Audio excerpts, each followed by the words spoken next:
नमस्कार दोस्तों, आपका स्वागत है आपके अपने YouTube channel Vidhi judicial academy में। मेरा नाम है Vijendra Verma and I am the director founder of the Vidhi judicial academy. We provide coaching for the judicial services exams, and through this video we are trying to reach out to you to provide you full professional exam oriented coaching for the judicial services, and that is free of cost. We are going to provide you the entire foundation course including all the books, including all the details, whether it is required for the prelims or mains or for the guidance for the interview. This is section 48 BNSS and it was section 50A IPC, obligation of the person making arrest. Obligation का मतलब हो गया duty. Duty किसकी? Duty of the person making arrest. देखिए इन्होंने क्या कहा है, ड्यूटी ऑफ द पर्सन, उस व्यक्ति का कर्तव्य जो कि गिरफ्तारी कर रहा है। कौन कौन सी? To inform about arrest to relative friend. तो इसको भी हेडिंग को हाईलाइट कर लीजिए और write down P for prelims. यहां से प्रीलिम्स में क्वेश्चन आएगा। क्लॉज 1 पर आइए, अब देखिए, एवरी पुलिस ऑफिसर और other person making an arrest under this sanhita. I believe इसको आप बहुत अच्छी तरीके से समझ गए होंगे। May be it is a police officer और any other person, what he is doing, he is making an arrest under this sanhita. वो केवल अरेस्ट कर रहा है। शैल फोर्थ विद, शैल का मतलब क्या हो गया? करेगा, उसकी ड्यूटी है। फोर्थ विद मतलब तत्काल, गिव इंफॉर्मेशन। तो किस regarding such arrest and place where the person arrested is being held, किसको? To any of his relatives और फ्रेंड्स और such other person as may be disclose और nominated by the arrested person for the purpose of such giving information and also to the designated police officer in the district। देखिए मैंने आपको कुछ गोल कर दिए, अभी समझाता हूँ उसको क्या है।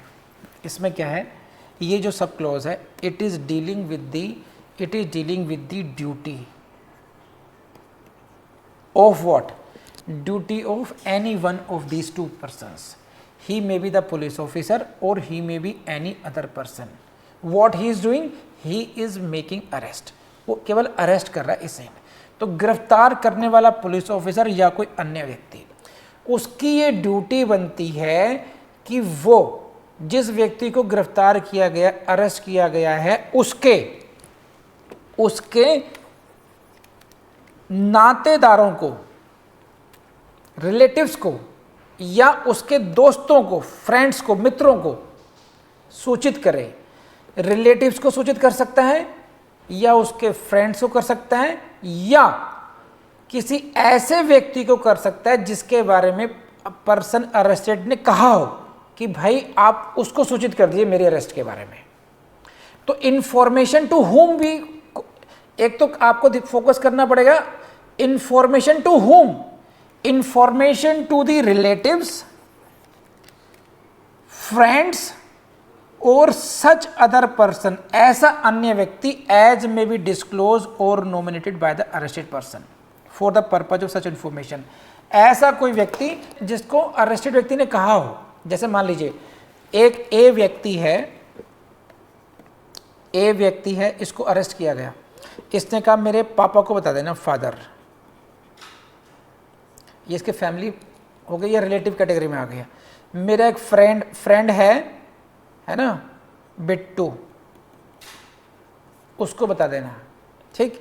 या फिर कि भाई ना तो मेरे पिताजी को बताओ, ना मेरे घर पे बताओ, ना मेरे किसी दोस्तों को बताओ, मैं इस व्यक्ति को जानता हूँ, मेरा इस शहर में कोई है भी नहीं, है ना, मेरे मकान मालिक को बता दो, राइट। तो ये कौन सा हो गया? Such other person as may be disclose और nominated by the person arrested. इन व्यक्ति को इंफॉर्मेशन दी जाएगी, राइट। अब इंफॉर्मेशन किस बात की दी जाएगी? ये आ गया,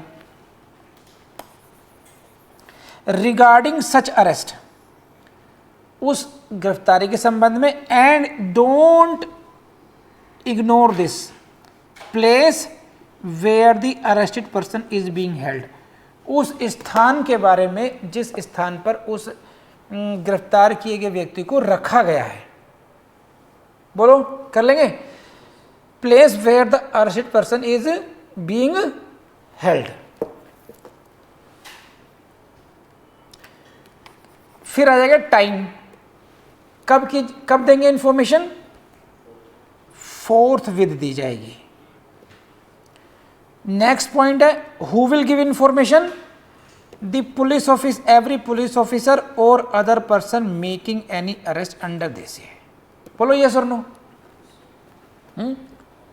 अब आएगा और किसको इंफॉर्मेशन जाएगी इनसे अलग, मतलब फ्रेंड, रिलेटिव, फ्रेंड और अदर पर्सन नॉमिनेटेड से अलग, also to the designated police officer in the district, जिले में डेजिग्नेटेड पुलिस ऑफिसर को भी बताया जाएगा रिगार्डिंग द अरेस्ट।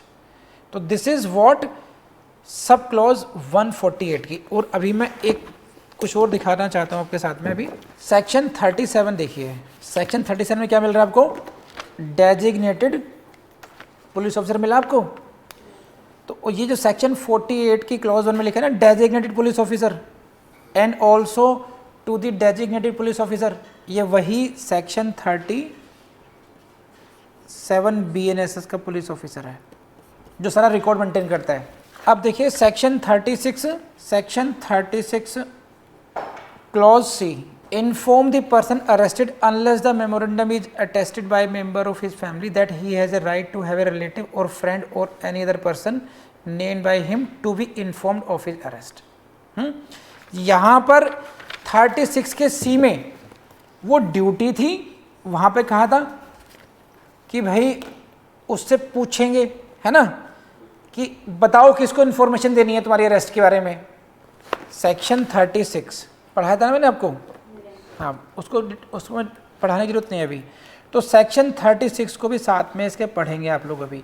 उसी की कंप्लायंस में जब पुलिस ऑफिसर की ड्यूटी थी, देखो क्या था, अरेस्ट कर लिया पुलिस ऑफिसर ने, क्या किया, अरेस्ट कर लिया।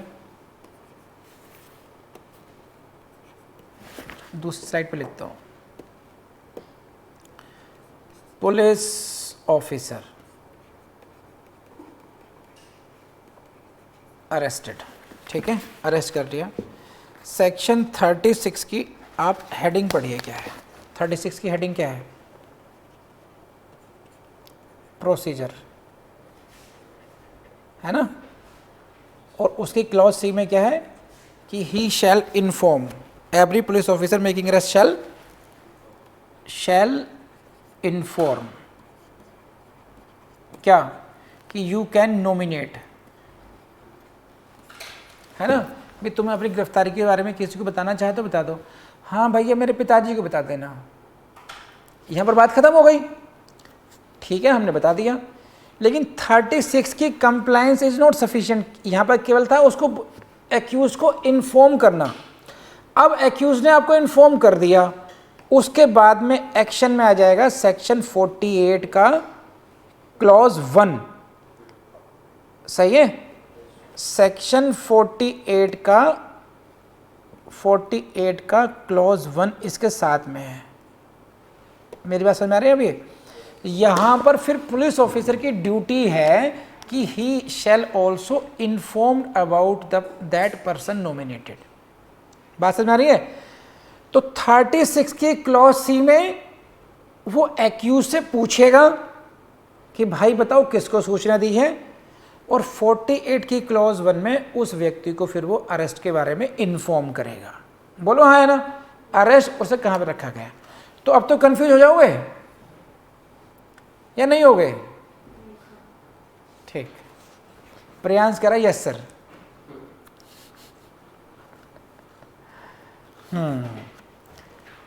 तो इस तरीके से इंटरलिंकिंग करके आप लोगों ने पढ़ना है इसको। अब आ जाइए 48 की नेक्स्ट पार्ट पर, क्लोज 2 पर आ जाइए। The police officer shall inform the arrested person of his rights under subsection 1 as soon as he is brought to the police station. कब बताया जाएगा, जैसे ही उसको पुलिस स्टेशन बुलाया जाएगा। सेक्शन नंबर 1 सबसेक्शन 1 में this is not beautifully drafted, the police officer shall inform the person arrested of his rights under subsection 1। यहाँ under subsection 1 में राइट तो कुछ दिए ही नहीं है, हालांकि इंटरप्रिटेशन से करके राइट बना दीजिए। यहाँ तो आपकी ड्यूटी थी इंडिविजुअल कि आपको उनको इन्फॉर्म करना था, है ना। अरे बड़ा समझ पा रहे हो मैं क्या कह रहा हूँ, मैं टेक्निकल बात है थोड़ी सी ये। अगर हम ढंग से क्लॉज 1 को पढ़ते हैं तो यहाँ पर बेसिकली ये पुलिस ऑफिसर की इंफॉर्मेशन क्या थी, रिश्तेदार, दोस्त या अन्य व्यक्ति को सूचित करना और डेजिग्नेटेड पुलिस ऑफिसर को सूचित करना। राइट तो पुलिस ऑफिसर, राइट तो एक्यूज पर्सन का 36 में चला गया था, राइट टू बी इन्फॉर्म्ड, है ना, नॉमिनेट करने का राइट, हाँ है ना। तो वो तो तभी करेगा वो, एंड उसके लिए 36 में क्या यूज है, देखो इसीलिए पढ़ना पड़ता है। इस इतना लॉ में अगर आपने ये तरीका अपना लिया तो यू विल एंजॉय दिस। मैं तो लॉ को पढ़ते बड़े मजे लेता हूँ। देखिए 36 की ओपनिंग लाइन पढ़िए रब। एवरी पुलिस ऑफिसर, क्या लिखा है, हाँ, वाइल मेकिंग अरेस्ट, यहीं पर बताएगा कि बता किसको बताना है।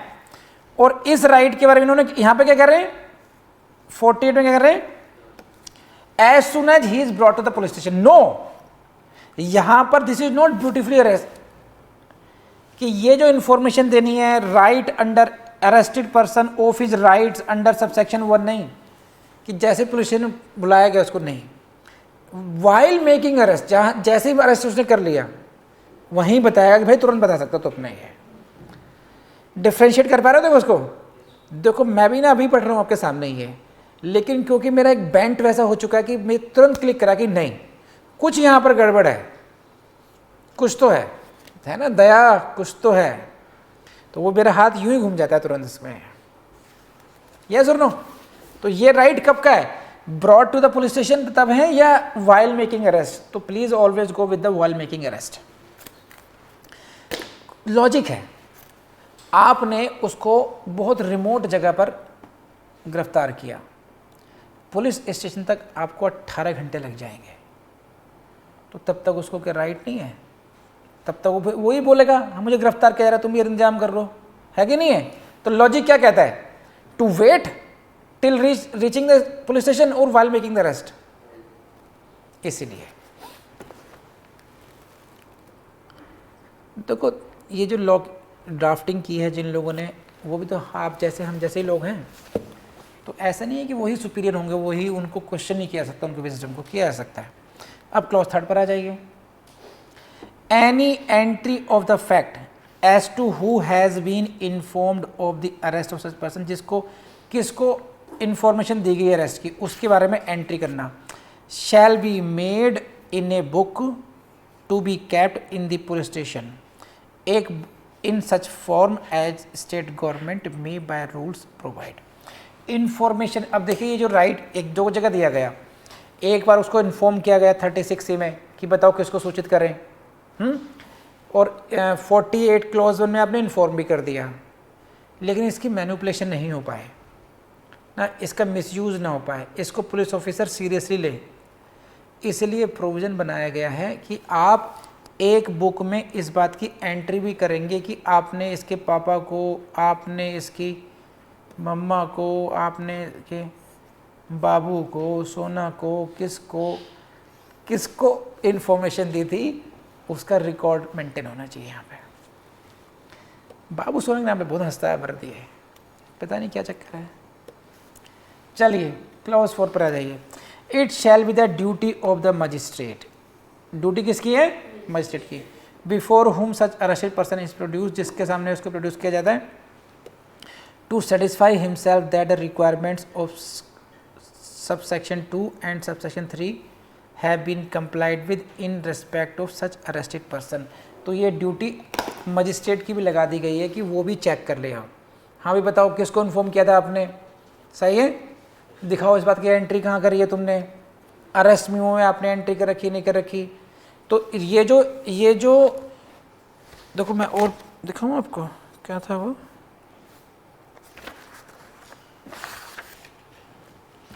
ये 36 का बी था ना, 36 का बी में भी देखिए, prepare a memorandum of arrest,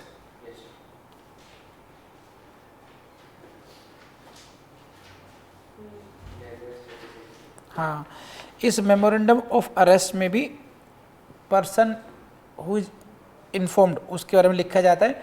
तो इन्फॉर्मेशन किस व्यक्ति को दी गई है, ये एक तो अरेस्ट मेमो में मेंशन किया जाता है, और beside that a book separately maintained in the police station, उसमें भी मेंशन किया जाता है। और इसी की कंप्लाइंस मजिस्ट्रेट साहब करेंगे। ये कौन सा मजिस्ट्रेट है? देखिए, ये ड्यूटी है कि अगर किसी व्यक्ति को गिरफ्तार किया गया, अरेस्ट किया गया, तो उसको विदिन 24 आवर्स एक मजिस्ट्रेट के सामने प्रोड्यूस किया जाएगा। तो he can be the any magistrate before whom such arrested person is produced. He is not the magistrate who is having jurisdiction of trial there. He can be the any magistrate before whom such person arrested is produced. So he will see whether the compliance has been done or not of our provisions. So this is all about the section 48.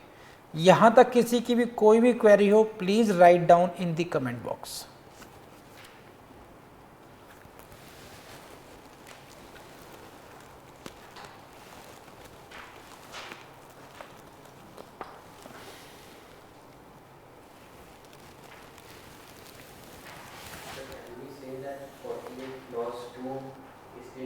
जब other person arrest करके 6 hours police station जाए तब police officer को ये बताना एक बार फिर से। ओपनिंग वर्ड पढ़ो, क्लोज टू के पुलिस ऑफिसर शैल इन्फॉर्म। जब अदर पर्सन अरेस्ट करेगा और जब वो एक्चुअली क्या, देखो पता है क्या, जो प्रोसीजर लॉज होते हैं ना, वो इतनी उनकी स्ट्रिक्ट इंटरप्रिटेशन भी नहीं होती है, तो कहीं ना कहीं लूज ऐसा चीज़ रह जाती है कई बार, क्योंकि अल्टीमेटली उनको एक प्रोसीजर को फॉलो करना है। उसमें बेसिक प्रिंसिपल्स क्या रहने चाहिए? बस बेसिक प्रिंसिपल्स होते हैं प्रिंसिपल्स ऑफ नेचुरल जस्टिस। उनकी कंप्लायंस हो रही है नहीं हो रही है, जो प्रोसीजर है उसमें फेयरनेस है या नहीं है, तो उतना ट्रिकी नहीं हुआ जाता उसमें। इस किसी भी प्रोविज़न को अगर वॉयलेट भी कर दे तो इसका मतलब ये नहीं कि उसको एक्यूज को उसका बेनिफिट मिल जाएगा, कोई उसको ऐसा बेनिफिट मिल जाएगा जो बहुत बड़ा सब्सटेंटिव बेनिफिट हो, ऐसा कुछ नहीं होगा। हो सकता है पुलिस को थोड़ा सा एक्सप्लेन करना पड़ जाए प्रोसीजर को, तुमने ऐसा क्यों नहीं किया। तो this is section 48। Thank you very much. देखिए, इन वीडियोस के बारे में आपको अंदाजा लग गया होगा कि ये इनकी जो अप्रोच है वो है एग्जाम में कैसे आएगा। आपको बुद्धिजीवी बनाने की प्रयास नहीं किया गया है। तो अगर आपको ये प्रयास समझ में आया हो और आपको अच्छा लगता हो तो please help us spread awareness about this channel, so that कि बहुत से ऐसे स्टूडेंट होंगे, बहुत से खासकर ऐसी गर्ल्स होंगी जिनको उतनी अच्छी क्वालिटी कोचिंग नहीं मिल पा रही है। तो help them, help yourself, help us. Thank you very much and share these videos. Thank you.